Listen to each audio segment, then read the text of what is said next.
Անակլիայի նավահանգիստն ամբողջությամբ կկառուցի պետությունը, սակայն գործընթացում կներգրավվեն տարբեր երկրների ներդրողներ։ Այս որոշումն ընդունվել է հաշվի առնելով օբյեկտի ռազմավարական նշանակությունը։ Պետությունը կմնա ծովային եւ նավահանգստային ենթակառուցվածքների սեփականատերը եւ ինքնուրույն կապահովի դրանց զարգացումն ու կառավարումը։ Այս մասին առավոտից զրուցել է էկոնոմիկայի նախարարը։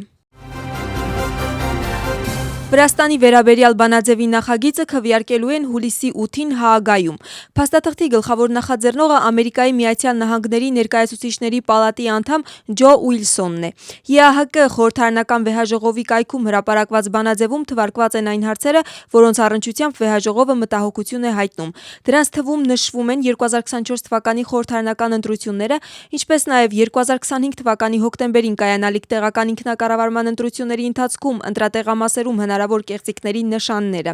Խոսվում է նաև ընդդիմադիր դիտորդների աշխատանքին ընտրատեղամասերում խոչընդոտելու վերաբերյալ տարածված տեղեկությունների մասին։ Բանաձևի նախագծում նշվում է նաև, որ ԵԱՀԿ խորհրդարանական վեհաժողովը դատապարտում է Վրաստանում վերջին շրջանում ընդունված օրենքները։ Փաստաթուղթը քննադատում է Հաագայում գտնվող Վրաստանի պատվիրակությունը, այն գնահատելով որպես անհեթեթ մեղադրանքների ամբողջություն։ Վրացական կողմը նաև ուշադրություն է հրավիրում Մոսկվայի մեխանիզմի վրա։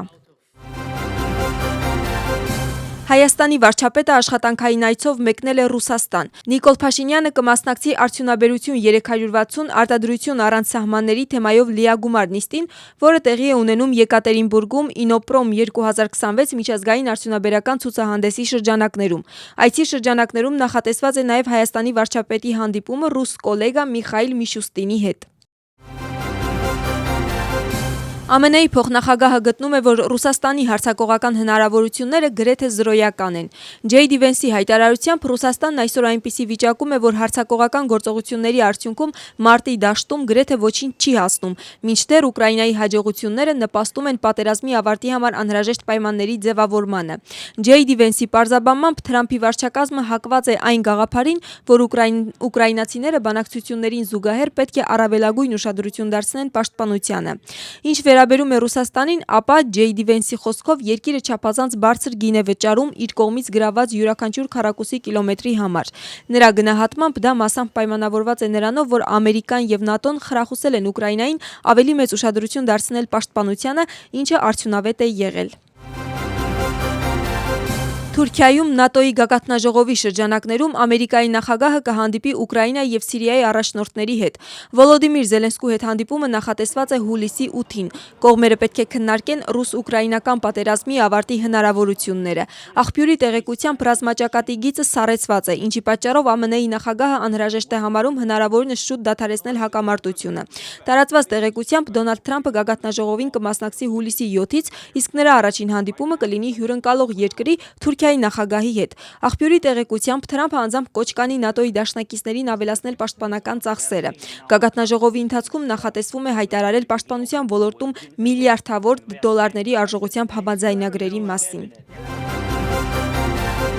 Իսրայելի վարչապետը հերքում է իր եւ Դոնալդ Թրամփի միջև տարաձայնությունների մասին տարածված տեղեկությունները։ Բենյամին Նեթանյահուի խոսքով երկու երկրների առաջնորդները հիմնական հարցերի շուրջ ունեն ընդհանուր դիրքորոշում, իսկ առաջացած տարաձայնությունները որպես կանոն հաջողությամբ հաղթահարում են։ Հիշեցնենք, որ ընթացիկ շաբաթվա ընթացքում Դոնալդ Թրամփը կարող է Բենյամին Նեթանյահուին հյուրընկալել Սպիտակ տանը։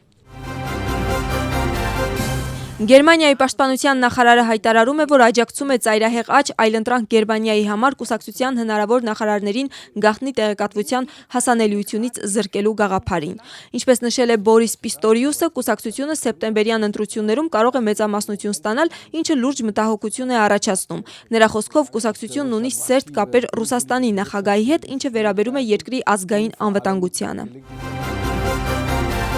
Եվրոպայի երկրներում պայքարում են ուժեղ շոկի հետևանքով բռնկված անտառային հրդեհների դեմ։ Պորտուգալիայում, Հունաստանում, Ֆրանսիայում, Իսպանիայում եւ Բալկանյան երկրներում արտակարգ իրավիճակների ծառայությունները ակտիվ աշխատանք են իրականացնում։ Գրանցվել են օդի ջերմաստիճանի ռեկորդային բարձր ցուցանիշներ։ Ֆրանսիայում հրդեհի հետևանքով ծանր վնասվածքներ են ստացել 2 մարդ, հրշեջ եւ տեղացի բնակիչ։ Երկուսն էլ կյանքին վտանգ սպառնացող վիճակում հիվանդանոցում են։ Հրդեհաշիջման աշխատանքներին մասնակցում են շուրջ 750 հրշեջ, 200 միավոր հատուկ տեխնիկա, 9 հրշեջ ուղղաթիռ եւ այլ օդային միջոցներ։ Արդեն տարհանվել է շուրջ 5000 բնակիչ։ Պորտուգալիայում կրակը ոչնչացրել է 12000 հեկտար տարածք։ Երկիրը օգնություն է խնդրել Իսպանիայից եւ Իտալիայից։ Շարունակվում է հազարավոր մարդկանց տարհանումը վտանգավոր գոտիներից։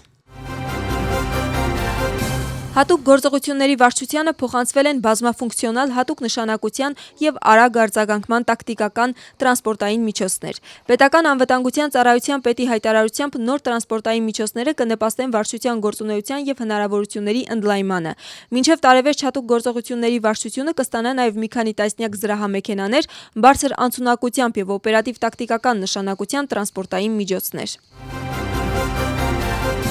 Բնապահպանական լրագրությունը կայուն ապագայի համար։ Այս խորագրով համատեղ նախագիծ են մեկնարկել հաղորդակցությունների հանձնաժողովը եւ բնապահպանական տեղեկատվության ու կրթության կենտրոնը։